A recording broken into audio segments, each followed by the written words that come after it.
Bonjour Arnaud. Bonjour Rachid. Bienvenue dans la matinale de Merci. Média TV. On va prendre avec vous la direction de l'Asie. L'Asie qui, paraît-il, c'est là-bas que se joue en tout cas la sécurité du monde. C'est l'affirmation, du moins, de la ministre française des Armées, Catherine Vautrin. C'était dans le cadre de la 23e édition du dialogue Shangri-La, qui s'est tenu du 29 au 31 mai dernier à Singapour. Alors toujours à ce propos, une autre prise d'opposition a été assez remarquée cette fois, à cause de sa prudence, finalement, c'est celle de Pete Hegseth. Pete Hegseth, c'est le secrétaire à la guerre des États-Unis. La position qu'il a exprimée est de moins en moins, disons, belliqueuse de la part des États-Unis en Asie, et ça inquiète les alliés régionaux. Tout à fait Rachid, d'abord parce que Pete Hegseth n'est pas revenu sur la guerre déclenchée par Washington au Moyen-Orient. Une guerre qui impacte de manière tangible les alliés asiatiques des Américains. Il faut savoir qu'une grande partie de leurs approvisionnements en hydrocarbures viennent du Golfe Persique. La crainte générale a été exprimée de vive voix par le président vietnamien To Lam lors de l'ouverture du Shangri-La Dialogue. Aucun pays, je cite, n'est gagnant quand leurs routes deviennent des théâtres de coercition, de confrontation ou d'affichage de la puissance. L'intervention de Pete Hegseth est loin d'apaiser les tensions, et ce, pour trois raisons. La première, on vient de l'évoquer, le silence sur la guerre en Iran et le manque de solutions apportées pour répondre à leurs conséquences. La deuxième, une mansuétude de plus en plus explicite à l'égard de Pékin. En 2026, pourtant, le budget militaire de la Chine s'apprête, tenez-vous bien, à augmenter de 7%, un investissement annuel 3 fois inférieur à celui de Washington dans le même secteur. Si le chef du Pentagone a avoué qu'il y a de quoi légitimement s'alarmer sur le renforcement militaire chinois, le ton a été, vous l'avez dit, bien moins offensif que l'an dernier.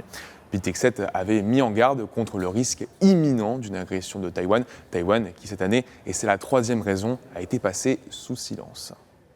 Alors, cette discrétion de la part de Pete Hegseth s'inscrit dans une lignée entamée il y a quelque temps déjà par Washington. Tout à fait. Lors de sa venue en terre chinoise le mois dernier, le président américain avait déjà abordé la question sino-taïwanaise de façon, disons, transactionnelle. Quelques jours plus tard, le chef de la sécurité nationale de Taïwan avait fait état de 100 navires chinois déployés dans les eaux régionales. Alors devant ce constat, Rachid, est-ce qu'on doit faire une analogie ? Je vous propose d'écouter la réponse d'Alicia Garcia Herrero. Elle est économiste en chef pour l'Asie-Pacifique à la banque d'investissement française Natixis. Bien sûr qu'il faut faire les liens. Trump, finalement, n'a pas décidé de continuer parce qu'on avait déjà approuvé la vente d'armes de 11 milliards de dollars à Taïwan. Et maintenant, Trump a décidé de parler avec le président de Taïwan avant de décider.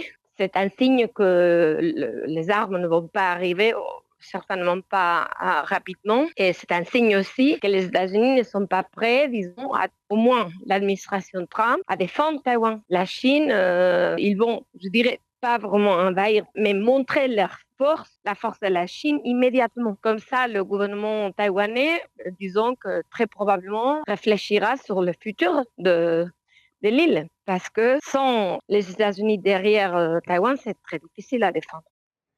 Dans ce contexte, Rachid, je vous propose de faire un petit rappel historique. L'adoption en 1979 du Taiwan Relations Act par le Congrès américain, votée après la rupture diplomatique de Washington avec Taipei pour soutenir celle avec Pékin, elle vise à maintenir des liens avec Taïwan et garantir sa sécurité.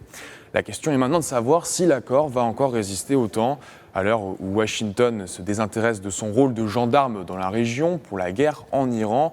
Lors du dernier rendez-vous singapourien, Pete Hegseth a mis en avant en plus la hausse des investissements au niveau de la défense des Philippines, du Japon ou encore de la Corée du Sud. Dans cette même veine, le secrétaire américain à la guerre a présenté Séoul comme un modèle. Sans oublier, Rachid, que la guerre en Iran aurait aussi fait perdre aux Américains, d'après le Financial Times, des années de munitions, en plus de la pause des livraisons d'armes à Taïwan. Devant ce constat, Tokyo dit redouter un flottement du soutien américain. L'occasion pour Alicia Garcia Herrero de revenir sur la position des alliés asiatiques de Washington sur la question taïwanaise.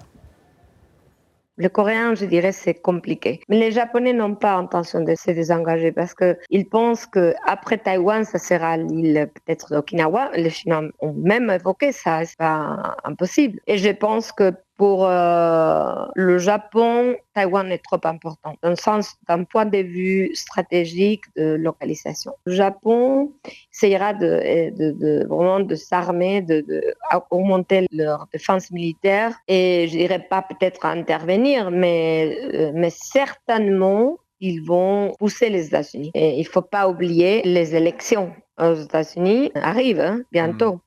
Alors, pour la Chine, c'est un moment d'opportunité très clair, mais cette opportunité, ça dépend beaucoup des élections.